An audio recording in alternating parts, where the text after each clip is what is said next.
किशोरी लाल जी के बेटे राघव की शादी की बात जगह जगह चल रही थी, लेकिन किशोरी लाल जी को कोई लड़की पसंद ही नहीं आती थी। और उसकी एक ही वजह थी, किशोरी लाल जी का लालची होना। उनको लड़की वालों से मोटा दहेज चाहिए था और इसी चक्कर में एक दिन वो एक बहुत पैसे वाले के घर अपने बेटे का रिश्ता लेकर पहुंचे। उस आदमी का नाम था ओम प्रकाश। देखिए किशोरी लाल जी, मेरी एक ही बेटी है और मेरी सारी संपत्ति जायदाद सब कुछ मेरी बेटी नैना का ही है। पापा, नाम से लगता है बहुत खूबसूरत होगी। कितना अच्छा नाम है ना, नैना। हाँ, वैसे बात तो सही है आपकी। अब इतना पैसा है, जमीन जायदाद है, इकलौती बेटी, आप भी क्या करेंगे? सब कुछ उसे ही देंगे ना। बिल्कुल ठीक पहचाना आपने। बस बेटी की शादी और सारी जायदाद उसके नाम। पापा, बिना देखे हाँ कर दीजिए ना। इतना अच्छा रिश्ता फिर कहाँ मिलेगा? माला माल हो जाएंगे हम। मैं अपनी बेटी को बुलाता हूँ। अरे नहीं नहीं नहीं नहीं, आपकी बेटी का नाम नैना है, सुनकर ही लगता है बहुत सुंदर होगी।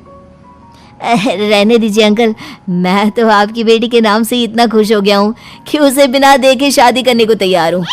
अब तो मैं उसका चेहरा सीधे शादी के बाद ही देखूंगा। और इस तरह राघव नैना का चेहरा नहीं देखता और उससे शादी कर लेता है।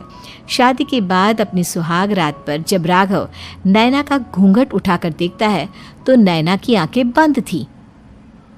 कितनी खूबसूरत हो तुम नैना, जरा अपनी आंखें खोलकर मेरी तरफ देखो तो सही। नहीं, मुझे शर्म आती है। अरे, मैंने तुम्हें शादी से पहले भी नहीं देखा और अब अगर तुम आंखें खोलकर मुझे देखोगे भी नहीं तो मुझे अच्छा कैसे लगेगा?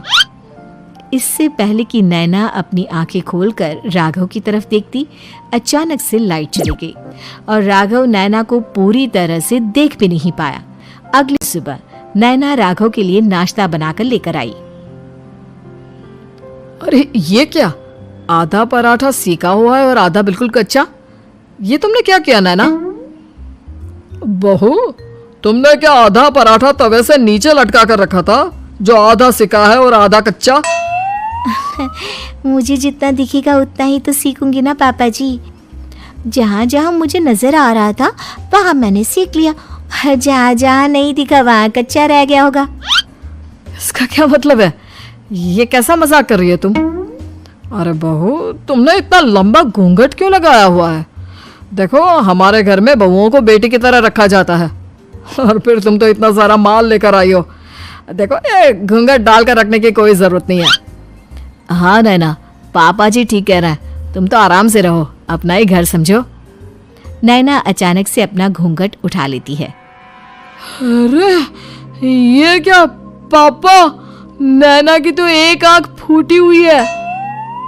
नाम से नैना, लेकिन ये तो कानी बहू निकली। मेरे साथ धोखा हुआ है, धोखा। बिना दिखाए अपनी कानी लड़की मेरे संग ब्याह दी। मुझे कानी बीवी नहीं चाहिए। मुझे अभी ओम प्रकाश जी से बात करनी पड़ेगी। आखिर उन्होंने मेरे साथ ऐसा किया क्यों? अरे, आप लोगों ने ही तो पापा से कहा था कि आप लोग शादी से पहले मुझे देखना नहीं चाहते। अब मेरे पापा पर क्यों इल्जाम लगा रहे हैं? अरे लेकिन उन्हें बताना तो चाहिए था ना कि तुम कानी हो, एक आंख से तुम्हें दिखाई नहीं देता।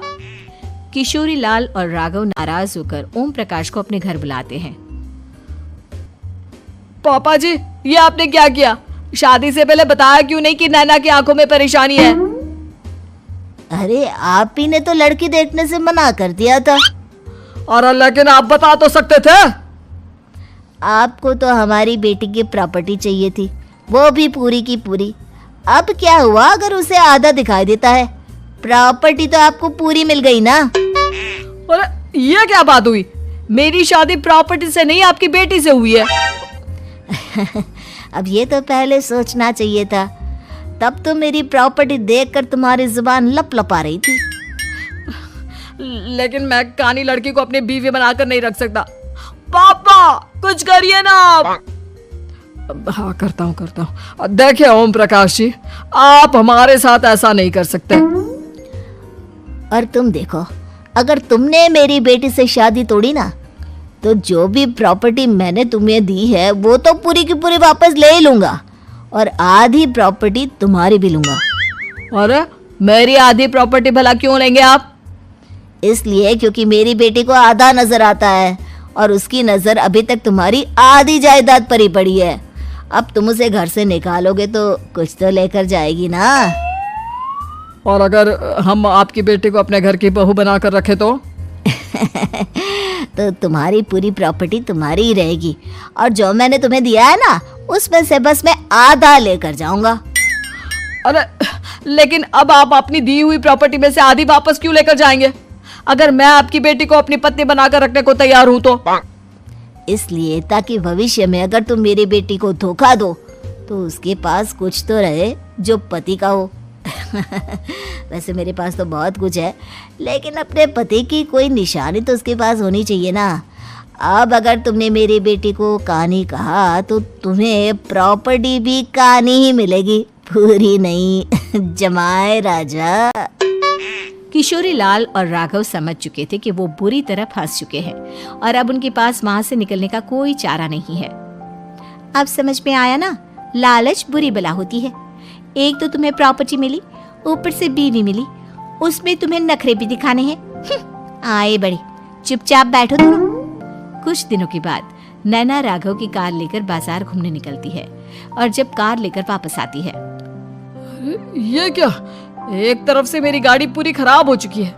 लगता है तुमने मेरी गाड़ी को किसी दूसरी गाड़ी के साथ एक्सीडेंट किया है। अरे अरे कितना बड़ा नुकसान कर दिया तुमने बहू। वो क्या है ना पापा जी, मुझे एक आंख से दिखाई नहीं दे रहा था, सामने से गाड़ी आ रही थी। मुझे तो सिर्फ आधा ही दिखाई दिया और वो गाड़ी मेरी कार से रगड़ते हुए निकल गई। अब मैं क्या करूं बताओ? आप इसे ठीक कराने के पैसे कौन देगा? तुम्हारे पापा। तुमने मुझसे इस तरह से बात की? अभी रुको। नैना राघव की शिकायत ओम प्रकाश को कर देती है।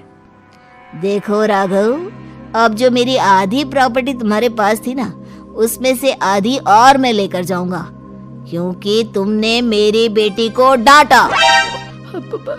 अरे नहीं पापा जी, गलती हो गई, माफ कर दो। गलती की तो कोई गुंजाइश ही नहीं। अगली बार मेरी बेटी को डांटा तो बची हुई आधी में से आधी और ले जाऊंगा। लालच के चक्कर में हम दोनों ने बहुत बड़ी गलती कर दी बेटा। एक तो तुम्हें कानी बहू मिली और ऊपर से जो माल मिला वो भी काना। इस तरह राघव की हर एक गलती पर ओम प्रकाश उसकी प्रॉपर्टी का आधा आधा हिस्सा लेकर अपना सारा माल वापस ले गया और राघव को कानी बीवी से काम चलाना पड़ा। भाई लालच वाकई में बुरी बला है।